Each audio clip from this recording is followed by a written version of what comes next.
Good morning students. Today we will discuss defect of vision and their correction of chapter 11 Human Eye and Colorful World.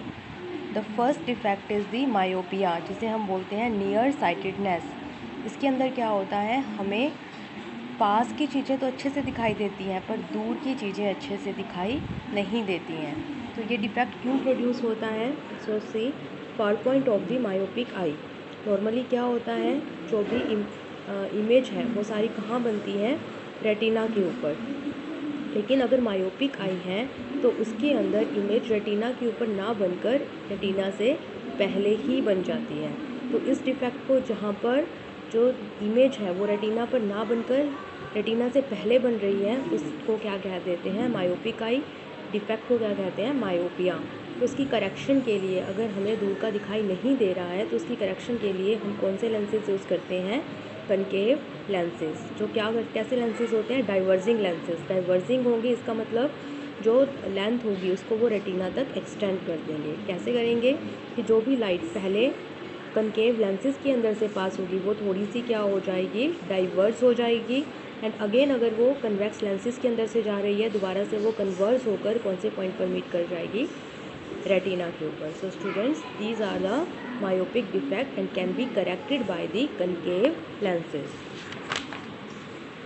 Next is the hypermetropia. Hypermetropia के अंदर क्या होगा, जो पास के objects हैं वो तो हमें अच्छे से नहीं दिखाई देंगी, लेकिन दूर की जो ऑब्जेक्ट्स हैं वो बहुत अच्छे से दिखाई दे देती हैं. तो इसके अंदर क्या होता है कि जो नियर पॉइंट है, यानी जो इमेज है वो कहाँ बन रही है? रेटिना के ऊपर. बट यहाँ पर जो हाइपरमेट्रोपिक आई होगी, वहाँ पर जो इमेज है वो रेटिना पर ना बनकर रेटिना के पीछे बनती है. तो इसका मतलब यहाँ पर इसकी जो डाइवर्जिंग पावर है वो कैसी हो गई है? ज़्यादा हो गई है. इसको कन्वर्स करने के लिए हम कौन से लेंसेज यूज़ करते हैं? Converging lenses. जो होते हैं कन्वेक्स लेंसेज, जो इसकी कन्वर्जिंग पावर को इंक्रीज़ करके इमेज को कहाँ तक बना देंगे? रेटिना के ऊपर. तो हाइपरमेट्रोपिक आई के अंदर अगर हमें इस डिफेक्ट को दूर करना है तो हम कौन से लेंसेज का यूज़ करते हैं?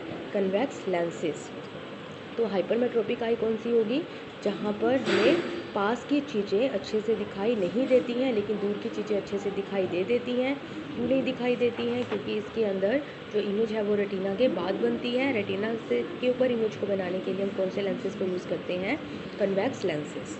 Next is the presbyopia. Presbyopia old age के अंदर होता है, जहाँ पर जो ग्लास होता है वो फेक होना शुरू हो जाता है, जिस वजह से जो विज़न है वो ख़राब हो जाता है. इसके अंदर क्लियरली जो प्रेसबायोपिक आई होगी उसके अंदर पास की चीज़ें नहीं दिखाई देती हैं और इस वजह से ही ये ओल्ड एज के अंदर डिफेक्ट प्रोड्यूस होता है. इस डिफेक्ट को हम क्या कह देते हैं? प्रेसबायोपिया. इसी तरह से एक बायफोकल लेंथ होते हैं जिनके अंदर दोनों ही डिफेक्ट होते हैं, जिन्हें ना पास का दिखाई देता है ना ही दूर का दिखाई देता है. उनके अंदर हम बायफोकल लेंसेज यूज़ करते हैं जिनके अंदर कनकेव और कन्वेक्स लेंसेज दोनों होंगे. So students, these are very important questions and you have to practice this diagram on your rough copies also, and please learn myopic, hypermetropic and presbyopia accurately. Thank you.